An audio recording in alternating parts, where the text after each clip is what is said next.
look to throw. Throw left side complete. That's Casey. And he's brought down just outside of the 10 at the 11. 5 yards on the catch there. Brings up second down. This drive, it's been a good mix. 3 passing plays, 3 runs, hitting on all 3 of those passes, and the last one putting him in the red zone. So wouldn't you think play action right here? Because you've got the ability and had the ability to run it and throw it. Go play action and take your shot. And he fumbled it. It's on the ground. And he'll take it into the end zone for a Patriot touchdown. Well, that was not quite the holy roller, partner. That was San Diego, Oakland. You might remember that in 1978, right? Kenny Stabler, forward fumble. Dave Casper falls on the end zone. Oakland beats him on the last play of the game. But that was a live football. And what a nice job he did to fall in the end zone. And yes, indeed, folks, that's a touchdown. By the way, John Madden was coaching in that holy roller game, wasn't he? He certainly was, and he wanted to make sure that the call went his team's way, was out on the field and was told, yes, it's a touchdown. Now get back on the sidelines. And here come the Redskins now. And for them, a touchdown their last go-around. Obviously, they'll be hoping to do that again. And when you start plotting for this drive, when you start thinking to yourself, okay, what are we going to do? You don't go away from what you did before because that worked, but you have to be prepared for wrinkles and counters because you know they'll make some adjustments. A loss of a full 3 yards, and now it's second down. That goes down as a loss against his rushing stats. But really, should he have to absorb that one? He had no chance on that play before they overwhelmed him. Pretty much on top of him before he could take his first step. Looking left side, and he's got a man. That's Perkins. A good gain of 14 there, and it moves the chains. So the offense has it 1st and 10.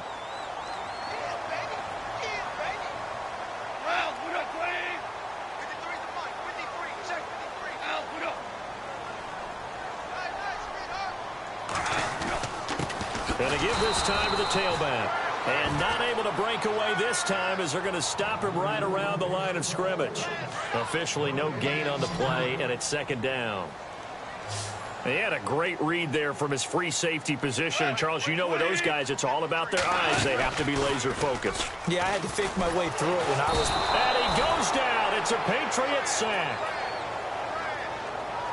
And I know it seems like we say this a lot in broadcast booths, but a quarterback can hold on to the football too long in these situations. I think he did right there. Oh, I agree with you totally. Sometimes you have to understand situations. Get rid of the football, save some yardage, to make it less to gain for the next down. Instead, he was so hipped on ball security, he held on to it and took a big sack. Well, no second guessing the call here. It was 3rd and long, so throwing the football was probably the smart play to try and pick it up. But they don't get it, and now the defense goes off the field feeling pretty good about themselves, gaining some momentum as they force them into a likely punting situation. That's fielded at the 8-yard line. And when it's said and done, it's a 58-yard punt.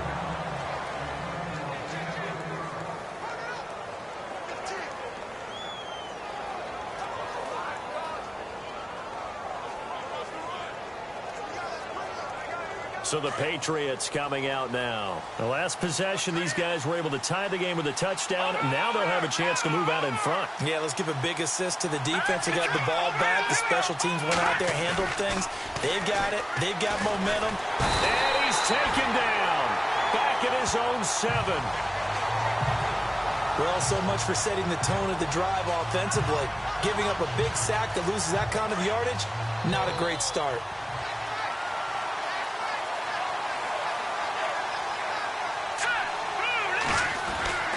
He'll look to throw. And incomplete there. A nice hit. Jars the ball free and brings up 3rd down. Now, Charles, got to like what this defense has been able to do these last couple of plays. Yeah, they get the sack on 1st down, then they force the incomplete pass. Now they're just a play away from getting the football right back, but it's a big play. They've got to hold up.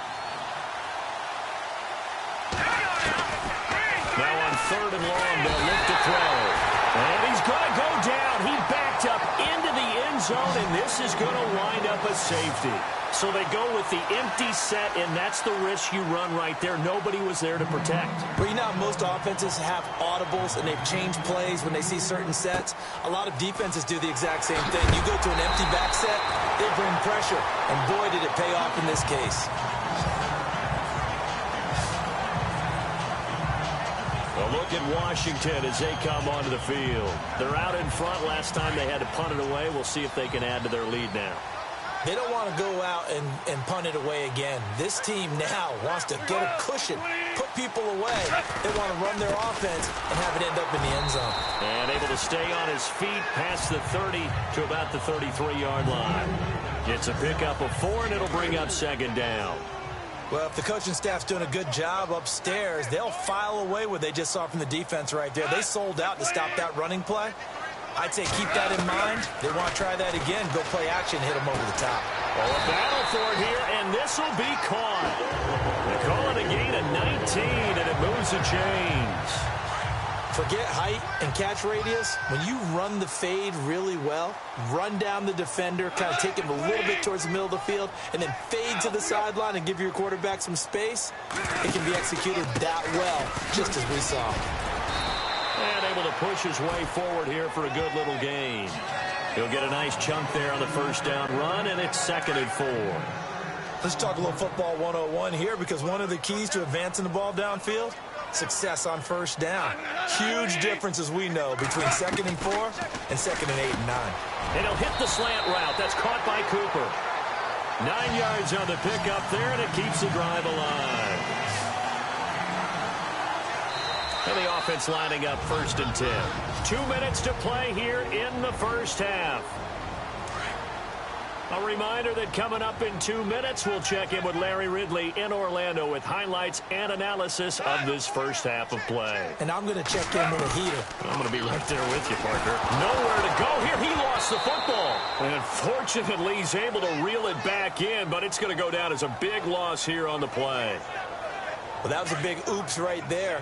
But how about his ability to correct it? Loses the football, able to get it back himself. Yeah, pounced right back on it, keeps possession. To throw on second down is gone. Throwing for his running back, and he's got him complete. It's a pickup of 12, and that'll set up a 3rd down. I know most of the time when the ball's in the air, you're thinking wide receiver, tight end, but running backs, they can be a big part of any passing offense nowadays. Throwing on 3rd, Goff. He's going to flip one out here to his running back. And he is into the end zone for a Washington touchdown.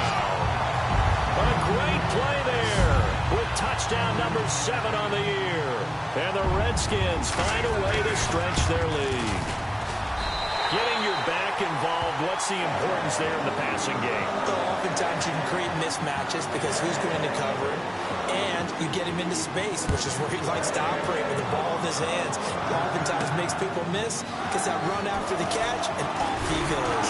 And into the end zone. And he'll be brought down at the 23, make it the 24-yard line. Now the Patriots gearing up to go now. And last time they surrendered the safety, we know they don't want to do that again. That is just one of those oddities in scoring that we get, and it's just so strange to see that go up on the board, and then you got to make sure that that doesn't happen to your team again. They've got to take care of the ball. But, boy, it juices up the defense. Oh, without a doubt. That's a great way to score some points. So a nice job to break the 1 tackle, but not much daylight after that as he's brought down. Now, whistles come in. We're going to get a timeout here by the offense, as they'll stop it with just over a minute to go before halftime.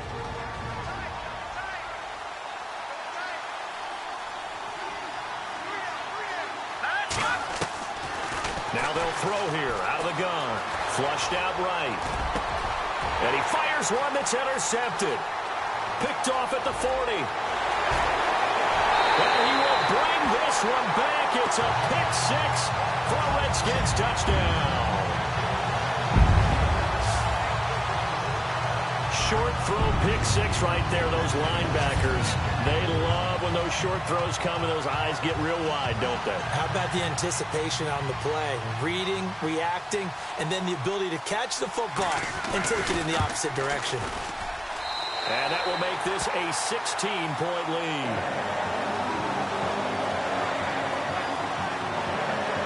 So they'll get another shot on offense following that pick 6. And now the kick is away. Fielded about a yard deep. And he's able to get it across the 20, but not by much, as he's marked down at the 21-yard line. The Patriot offense now set to come back out onto the field. And what do you think goes on here in this situation? If you got the football, you're trailing, you're back in your own territory with just a little time. Do you try something?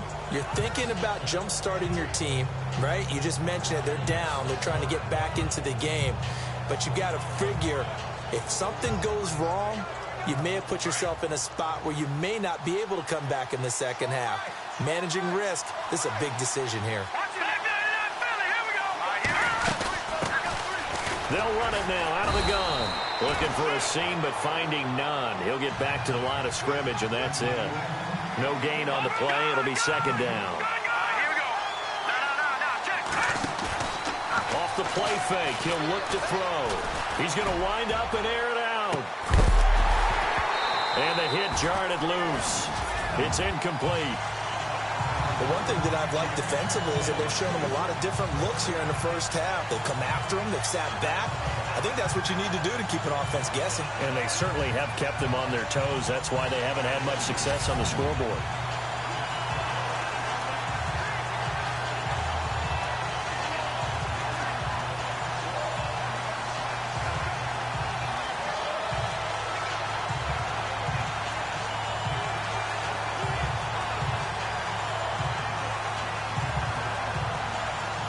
And on third down, a nickel formation here defensively.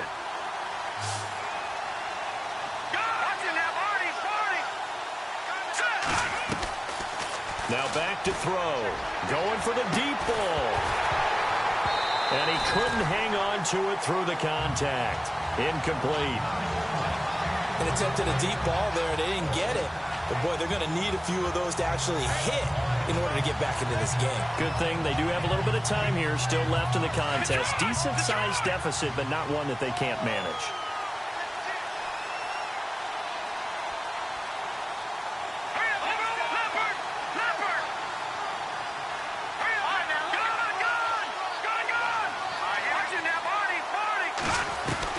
They're indeed going for it as they look to throw. Open man is Westbrook, complete. And now before this first down play, we're going to get a timeout here as they stop it with 16 seconds to go in half number one.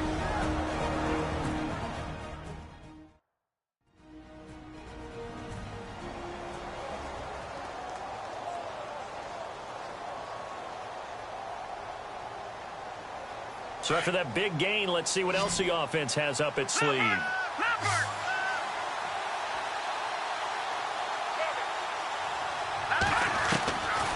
He'll look to throw. Looking deep downfield.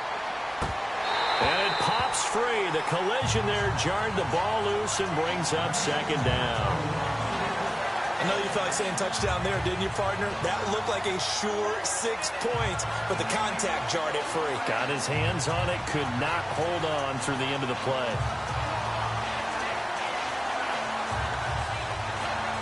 Second down now after the incompletion.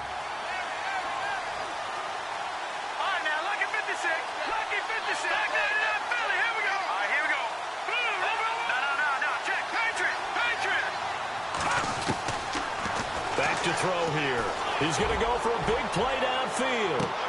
And this is caught. Touchdown, Patriots. A big play there in the final seconds of the first half. And the Patriots make some inroads here on that deficit. And just before the half ends, the prayer is answered. Defensively, a disaster there. I know often we're surprised when this actually works. I mean, the excitement level goes way up, but maybe we shouldn't be, because I know as a defender, you've got to play the ball in this situation, but you can't interfere with the receiver because, remember, it's a spot foul, and it'll be first and goal if it happens in the end zone, and you don't want to give up that play. And that little bit of hesitancy often works really well for offensive guys. So we've reached happy holidays, Larry. Your gift? Take the halftime show off, partner. We've got some football to get to. This is taken at the 3. And it's a pretty good return here as he'll get it up to the 29-yard line. And now out come the Patriots. They're down here, but very much in this game. What's the tonality of a coach's talk when a game is within striking distance like this at intermission? Typically, what they're doing is emphasizing the things that went well in the first half and wanting more of that. Sure, you've got to go over some of the errors. Oh, this is taken in. It's complete. And he takes this one all the way across midfield into enemy territory down to the 40-yard line. And at this stage, down in the second half, looks like they just wanted to find a way to get it in the hands of their playmaker, and they did. I think you're exactly right. I don't think the coordinator's looking at his play sheet and trying to figure out which play will work well. He's trying to figure out how to get the ball to the playmaker that you just described. Looking down at that sheet, you find people plays, not necessarily X's and O's, and that's exactly what they did there.